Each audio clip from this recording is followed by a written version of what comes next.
ভারতের বিদেশ মন্ত্রীর বক্তব্য, কিছু ইউরোপীয় দেশগুলি এখনো তাদের মূল্যবোধ ও কাজের ধরন নিয়ে লড়াই করছে। এই পরিস্থিতিতে আমরা যখন বিশ্বের দিকে তাকাই তখন উপদেশদাতা নয় অংশীদার খুঁজি, মুখোশধারীদের নয়। ভারত তাদের সঙ্গে কাজ করতে আগ্রহী যারা সৎ। ভারতের বিদেশ মন্ত্রী ডক্টর এস জয়শঙ্কর কি বলেছেন এই বিষয়ে শোনাবো তার বক্তব্য।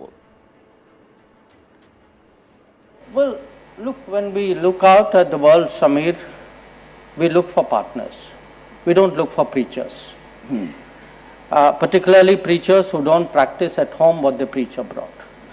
Europe, I think, has entered a certain zone of reality check.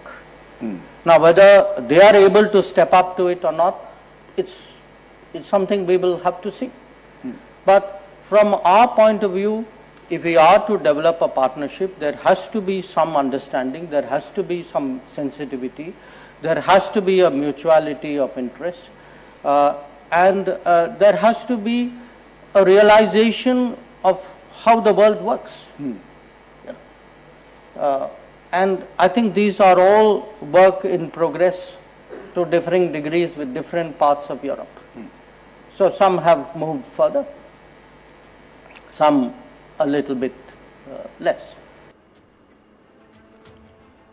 অর্থাৎ বিদেশমন্ত্রী ডক্টর এস জয়শঙ্কর তার বক্তব্যে স্পষ্ট বললেন যে ইউরোপের এই মুহূর্তে উচিত যে কি রিয়ালিটি, সেই রিয়ালিটি সম্পর্কে চোখ খুলে সেটাকে দেখার। তিনি তারপরে এটাও বলছেন যে ইউরোপ সেটা বুঝতে পারবে কি পারবে না সেটা অন্য বিষয়, এবং সেটা নিয়েও আমাদের আলোচনা করতে হবে বা সেটাও আমাদেরকে এবার খতিয়ে দেখতে হবে।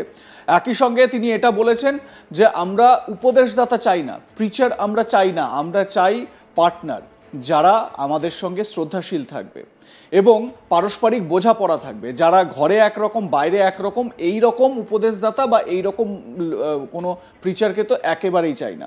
প্রসঙ্গত ভারতকে এর আগেও পাকিস্তানের সঙ্গে আলোচনার টেবিলে বসে সমস্যা মিটিয়ে নেওয়ার পরামর্শ দিয়েছিল।